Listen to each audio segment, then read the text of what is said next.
Alright, today we got a quick little stack to review.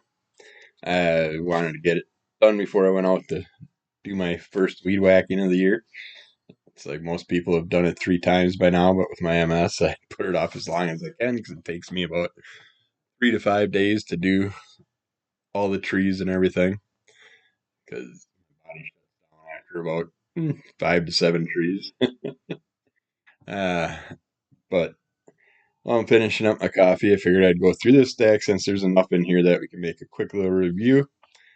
So I figured I'd get that over with. Starting out with Blood Hunt #1. This is the special edition. I forget what they call it, the red bag edition or something like that. But it's apparently got some extra material in it. I didn't see anything that was explicit or anything that I really noticed, so I don't know what that was about. Why they have to put it in the sealed bags and stuff. It says explicit content, but I don't really remember anything that was really offensive or any dirty or anything like that.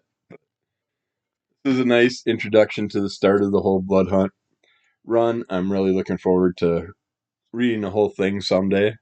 For now, I'm just going to get I believe five or six Blood Hunt red bag editions and see where that storyline goes, and then I'll get all the side stories later on, or I'll just get the omnibus. But you got Jed McKay, Pepe Larraz, and Marty Gracia. Gracia. Gracia. Gracia sounds better, but I know I'm saying it wrong either way. But yeah, you start out with a big event. We got this weird black mist coming into the city. You got Scarlet Witch going off to fight it. We got our other characters trying to battle the events. We got Iron Man and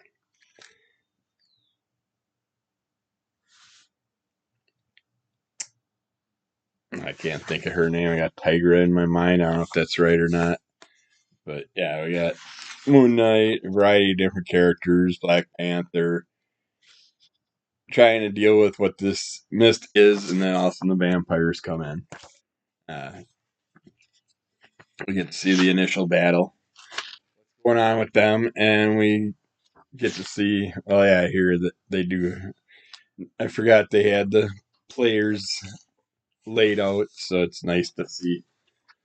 Nice to help you see who's involved with each issue and the storyline, what's going on. But for the Avengers, we got Scarlet Witch, Iron Man, Thor, Captain Marvel, Black Panther, Vision, and Captain America. For the Midnight Mission, we got Hunter's Moon and Tigra, which I was thinking Moon Knight, but that was Hunter's Moon that I was thinking about. Excuse me.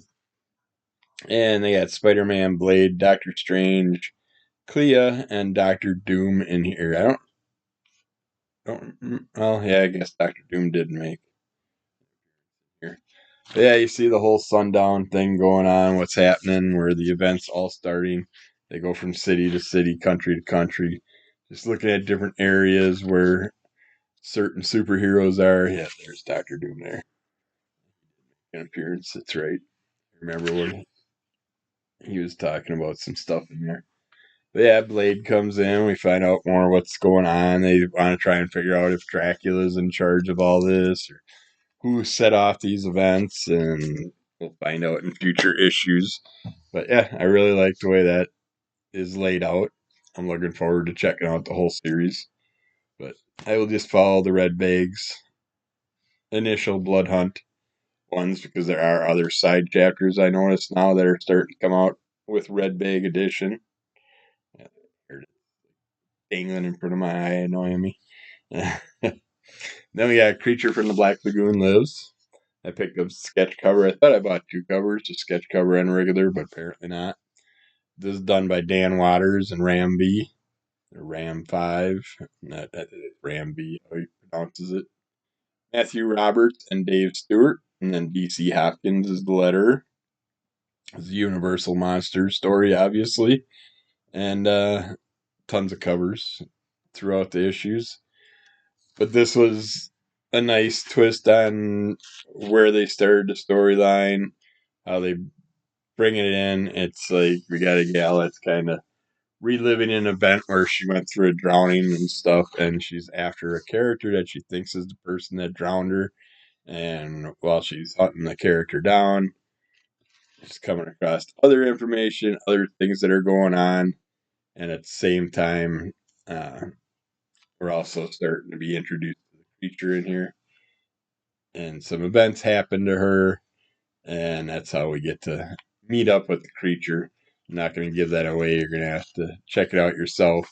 I really like how they did this. It's a whole different story. Whereas I mean, now I want to go back and relook at or look at my videos or reread because I could have swore the Universal Monsters Dracula was basically right off the original storyline and wasn't much different. Whereas this is a way different storyline. I'd love to see this movie more than the original couple creature movies. I think this one would be more up to date, more enjoyable, lots more fun look at dealing with the creature and stuff like that. Where the original story was just basically hunting the creature down, finding them in the swamp, trying to take them out, collect them, bring them back, and do whatever experiments on them and stuff like that.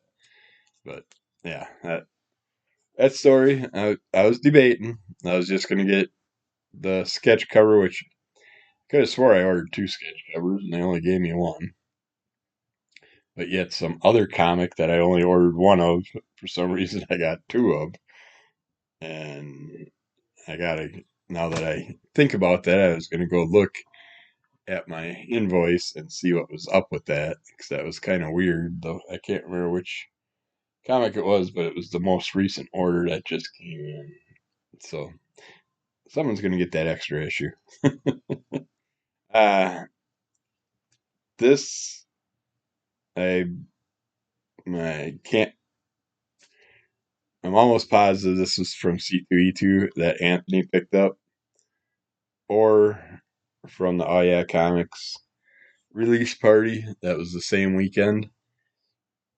I could be wrong. This could have came in a Kickstarter or something, but it was showing on one of my videos when I sat there and opened it. But we got Gorilla on the cover on one side and Monster City on the other side. These are just really fun stories. I want to see get deeper into it. Uh, Monster City, I'll give a little synopsis out of here. But you get to meet Dave Anderson, former high school football star, former security guard, college dropout, currently the sole human delegate to Transylvania, the top secret anonymous city state populated only by monsters.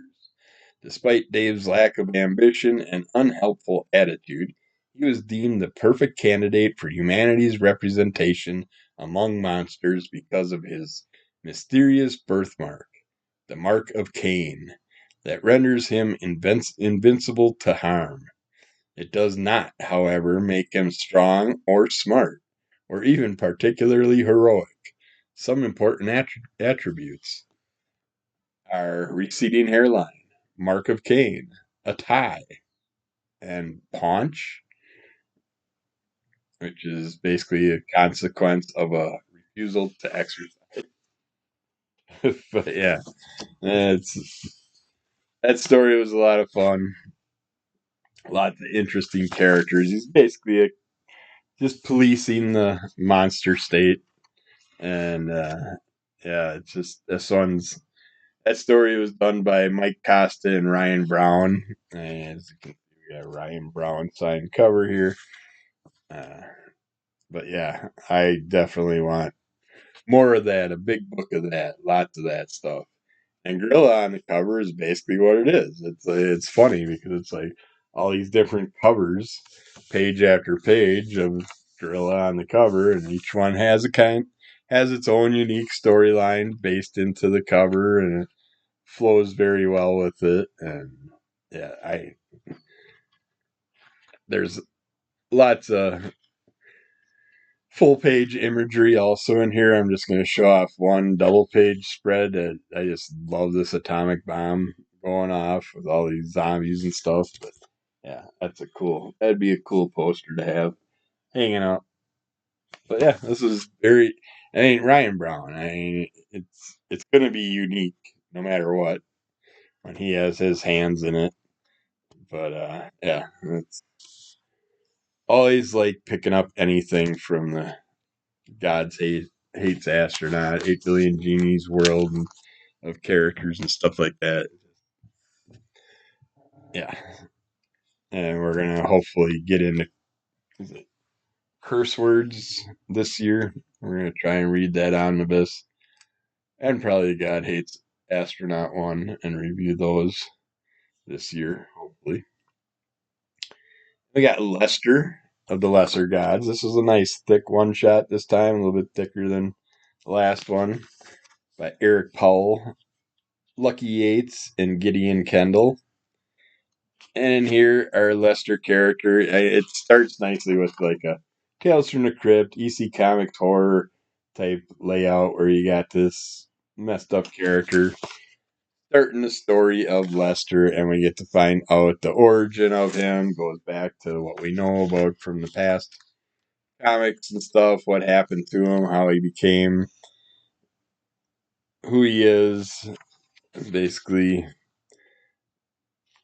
he sat there and uh, had someone mess with him, and a bunch of stuff happened. And then he found out that his real father is basically Zeus and or Odin, and I don't know, Zeus head. And Odin basically gives him some weaponry, some little trinkets that he can have to use with his powers. And then he comes across during his adventures, he comes across this our evil entity. What the heck is his name again? Uh, Come on. The Oh yeah, Fry the Technomancer guy. That's his name. But he captures our character, puts him in an arena to battle these weird zombie-ish style characters that have giant mouths in their belly. And he's hooked up with this cat style gal that also is stuck in an arena. She wants to battle them all herself. He wants to team up and just a team and work together. And she's like constantly trying to do the opposite, but they have to deal with this Technomancer guy. And I can't show no more pictures of characters and stuff, but we got these goblins that just don't happen to wear pants. You hear that they got to battle throughout the story and stuff, but all kinds of fun things. But it's if you haven't read Lester, Lester of the Lesser Gods before, you could pick this one up and be good to go with the storyline because it gives you all the origin story of the character and stuff like that. So that's really nice. I like the way they did that. And then our last one is Ninja High School, issue number 193. And this has the main storyline is Bikini Sentai G-Rangers are go. We got the introduction to these characters in the last issue or two. And this is done by Ben Dunn and Stephen Ross. Uh, Shantuma does the colors, and Hector Necrete does the letters. Um, we get the deeper introduction to our characters, and I'm really liking. They have that little Power Ranger team up style feel to them.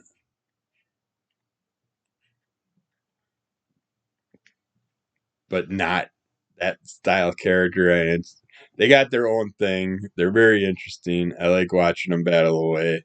they gotta deal with some strange monsters and stuff going on here. The concert that they're dealing with, they gotta fight zombie hippies throughout here. It's like they're basically working to deal with a entity that's, I believe his name's like Dr. Boomer, that they're battling with, and just keeps sending these different creatures after them, and they got to battle it along. And it's just, I ended up really liking the characters now, whereas when I got introduced to them, I was, I'm more into the original Ninja High School characters. But yeah, now that these, we got more of the story and what's going on with them, they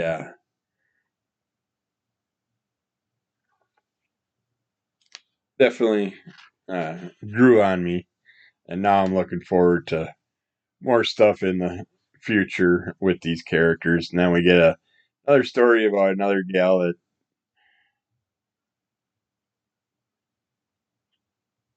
that is dealing with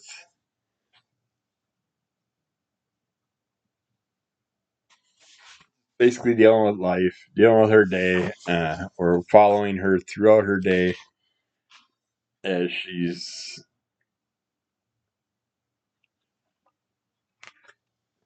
basically, oh, I can't remember what the overall storyline was it, but she's going out to do something, and she's got like this roommate that's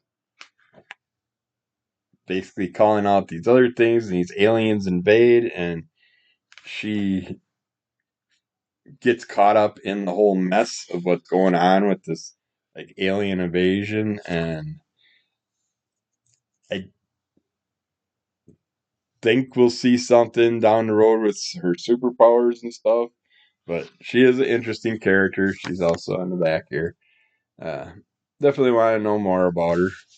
But for now, our Bikini Sentai G-Rangers are definitely growing on me. And I think in this newest catalog, they finally got their first book coming out, their first issue of their own storyline, I think.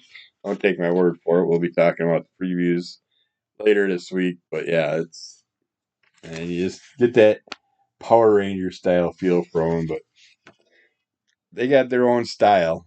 Definitely got their own version of how they do their things, and it just has that little key things, the different colors and all that that give you that feel. But I was really happy with this. I want to get back to my normal Ninja High School characters, and I want to see the Bikini Sentai G-Rangers go on to their own story because I like them, but I like my original characters to be in the books that uh, I expect them to be in. It's like, don't want other characters to take over their storylines.